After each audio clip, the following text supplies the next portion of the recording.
ओम। परिवर्तन, भारत के परिवर्तन और परिवर्तन क्रांति का सत्य। तीसरा भाग, विषय संख्या 1, सृष्टि के आरंभ से लेकर महाभारत काल तक के भारतवर्ष का वैभव काल। खंड दूसरा, रंगों के निर्माण की विद्या। ऐसे रंगों का निर्माण जो एक बार दीवार पर कर दिया जाए तो लाखों सालों तक फीके न पड़ सके। मध्य प्रदेश की भीमबेटका आदि अनेक गुफाओं में बनी तस्वीरें इसके प्रमाण है, जो कि लगभग 40,000 वर्ष पुरानी है। विश्व में अनेक स्थानों पर ऐसी गुफाएं मौजूद हैं जिनमें ऐसे रंगों से बनी कलाकृतियों को लाखों साल पहले का बताया जाता है। शिल्पकला, वास्तुकला, वास्तुशास्त्र, आर्किटेक्चर की कला भी जनक भी भारत भूमि ही रही। एक ही पहाड़ को काटकर 5, 6, 10 मंजिला भवन तैयार कर देना जैसे अजंता और एलोरा में है, क्या विश्व में कहीं और है? जयपुर का हवा महल जैसे भारत के हजारों शानदार भवन क्या अंग्रेजी वास्तुकला और शिल्पकला से बने? विश्व के सबसे प्राचीन और व्यवस्थित भवन यदि आज भी पूरी तरह सुरक्षित और उपयोगी हैं, तो वे केवल भारतीय प्राचीन शिल्पकला का और वास्तुशास्त्र का उपयोग करके ही है, जो भारत में ही है, अन्य कहीं नहीं। चाहे स्टील निर्माण की बात हो, चाहे कांच निर्माण की कला, चाहे धातु विद्या, चाहे रत्न विज्ञान और चाहे ऐसे ईंधन फ्यूल का निर्माण जिनसे प्रदूषण न होता हो कि विद्याएं भारत में ही सृजित हुई है। फिर चाहे हम बात करें विश्व प्रसिद्ध योग विद्या की, जिसमें समस्त शरीर और आत्मा को प्रत्येक प्रकार से स्वस्थ रखने की क्षमता हो, ये सब विश्व को वेद विद्या के जाता भारत के ऋषियों की ही तो देन है। प्राणायाम विद्या जो शरीर के प्राण तंत्र अर्थात श्वसन तंत्र को पूरी तरह से व्यवस्थित करने में पूर्ण सक्षम थी, इसकी जानकारी हमें किसने दी? औषधि निर्माण की विद्या की बात हो या सूक्ष्म विज्ञान, माइक्रोबायोलॉजी, जीवाणु विज्ञान, बैक्टीरियोलॉजी, लाभदायक और हानिकारक बैक्टीरिया में अंतर, शल्य चिकित्सा, सर्जरी, प्लास्टिक सर्जरी, यंत्र विज्ञान आदि की जानकारी और प्रयोग भारत में आम था। आकाशीय तरंग विद्या आदि जैसी अनेक विद्याएं जो मानव जाति की प्रत्येक जरूरत को पूर्ण करने के लिए सक्षम थी, उनका पूर्ण प्रचार और उपयोग भारत में था। भारत के अतिरिक्त लिपि अर्थात लिखने की कला का आविष्कार किसने किया?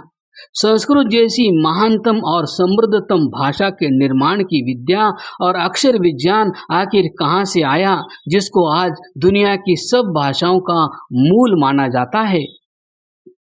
संगीत कला के मूल 7 स्वरों का ज्ञान आखिर किसकी देन थी?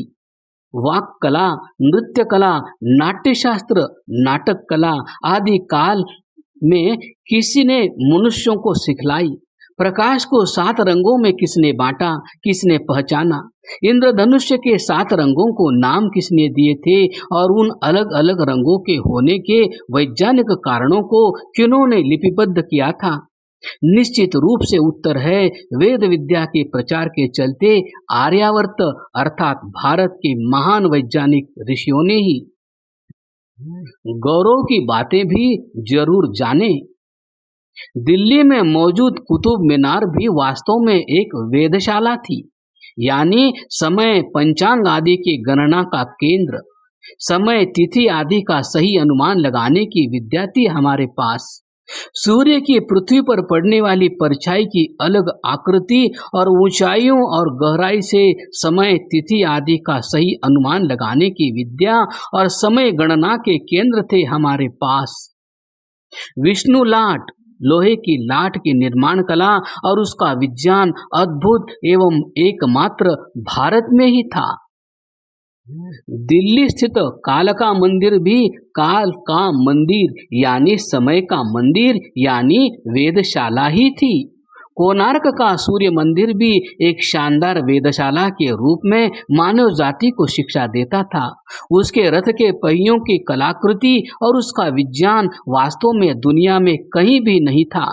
एलोरा के प्राचीन भवन, एलिफेंटा की गुफाओं के निर्माण, जल संचय के लिए पाटन, गुजरात में स्थित अद्भुत कृति रानी की बाव आदि के बनाने के पीछे की विद्या को देखेंगे तो आप पाएंगे कि बिना वास्तुशास्त्र के और उसके अनुसार विद्या प्राप्त किए योग्य इंजीनियर्स के और विशिष्ट योग्यता प्राप्त शिल्पियों के ये कार्य होना क्या संभव था। अग्नि की विद्या का संसार के कल्याण के लिए उपयोग करने का विज्ञान अर्थात यज्ञ विज्ञान जो घर घर हुआ करता था, जिसके न करने वाले के लिए राज्य द्वारा दंड का प्रावधान था, क्योंकि यह यज्ञ विज्ञान पृथ्वी की जलवायु और वातावरण को बिल्कुल भी प्रदूषित नहीं होने देता था। अतिवृष्टि और अनावृष्टि के लिए इस यज्ञ विद्या का बहुधा प्रयोग होता था, जिससे राज्य की उन्नति कभी प्रभावित नहीं होती थी। अच्छी फसल, उन्नत पृथ्वी, स्वच्छ वायु और औषध युक्त जल ही राज्य की उन्नति के प्राण थे।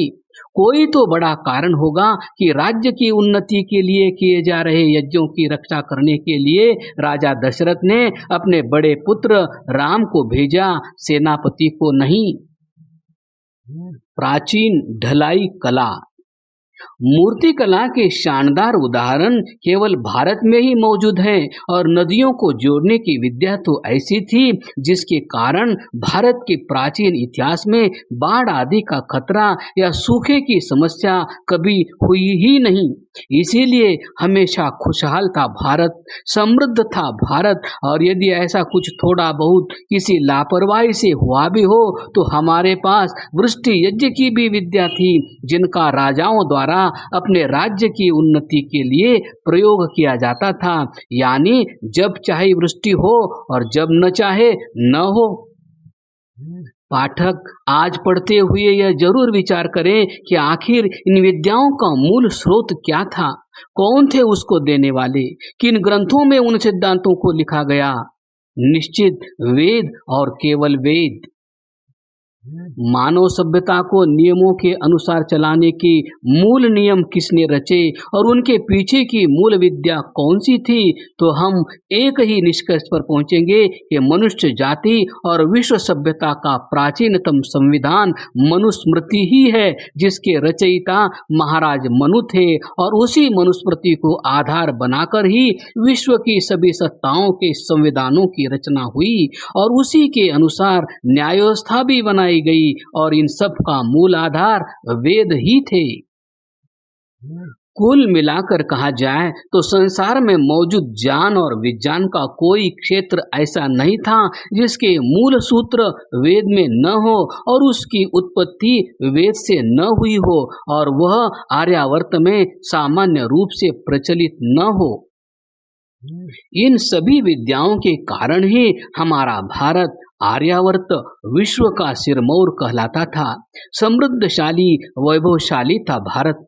इन सभी विद्याओं में शोध करने और अगली पीढ़ियों को पढ़ाने के लिए विश्व के सबसे सुंदर और भव्य विश्वविद्यालय थे भारत में, और इन सब विद्याओं को सुरक्षित रखने के लिए विशालतम पुस्तकालय भी इन्हीं विश्वविद्यालयों में थे। इन्हीं अद्भुत विद्याओं को जानने, समझने और सीखने की इच्छा से विश्व भर के लोग भारत आते थे।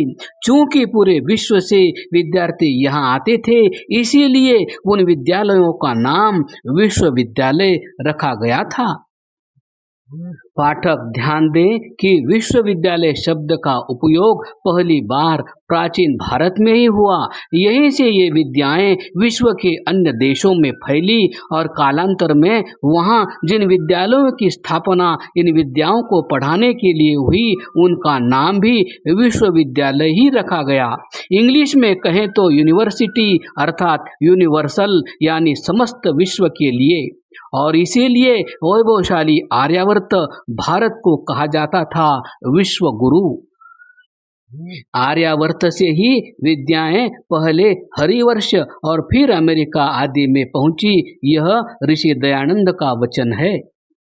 अब सामाजिक व्यवस्था की बात करें तो समाज में स्त्रियों का स्थान पुरुषों से ऊंचा था।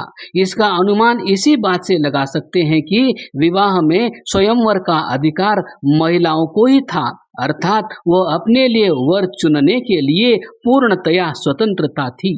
वे हर प्रकार की योग्यता की परीक्षा करके वर का चयन करती थी ताकि आने वाली संतान उत्तम गुणों वाली हो। महिलाएं भी गुरुकुलीय शिक्षा पद्धति से पढ़ती थी तथा महान विदुषी बनती थी। राजाओं की बड़ी सलाहकार अधिकारी के रूप में उनकी रानियां भी होती थी। अनेक युद्धों में उनका योद्धा रूप भी देखने को मिलता था और बड़े बड़े विषयों पर शास्त्रार्थ में महिला विदुषियों ने भी भाग लिया था। शोध कार्य करने वालों की बात करें तो आधुनिक काल में जिन्हें रिसर्च स्कॉलर कहा जाता है वे ही हमारे प्राचीन काल के ऋषि थे। वेद के एक एक विषय पर एक एक ऋषि अपना संपूर्ण जीवन लगा दिया करते थे। अणु विद्या एटॉमिक साइंस के विस्तार ऋषि कणाद, शल्य विद्या पर कार्य करने वाले ऋषि का नाम सुश्रुत, वास्तुशास्त्र के प्रगाढ़ जाता के ऋषि का नाम शिव, नाट्य शास्त्र जो नृत्य कला, नाटक कला, अभिव्यक्ति के अन्य तौर तरीकों का मूल शास्त्र के ऋषि भरत मुनि, योग शास्त्र के जाता के ऋषि का नाम पतंजलि, सांख्य शास्त्र के जाता ऋषि महर्षि कपिल, वैशेषिक शास्त्र के जाता ऋषि महर्षि कणाद, न्याय शास्त्र के जाता के ऋषि का नाम महर्षि गौतम, मीमांसा शास्त्र के जाता के ऋषि का नाम महर्षि जैमिनी। भाषा इतनी उन्नत थी कि कोई भी ज्ञान या विज्ञान का क्षेत्र ऐसा नहीं था जो संस्कृत में न हो। संस्कृत इतनी समृद्ध, विस्तृत और वैज्ञानिक भाषा है कि केवल संस्कृत के व्याकरण का जाता व्यक्ति संस्कृत के किसी भी शब्द के अर्थ को बताने की योग्यता रखता था, आज भी रखता है। शब्द का अर्थ जानने के लिए शब्दकोश अर्थात डिक्शनरी की आवश्यकता ही नहीं पड़ती थी। शब्द अपने आप में अर्थ को लेकर ही बनते हैं। यह विशेषता केवल संस्कृत भाषा में ही है, विश्व की अन्य किसी भी भाषा में नहीं।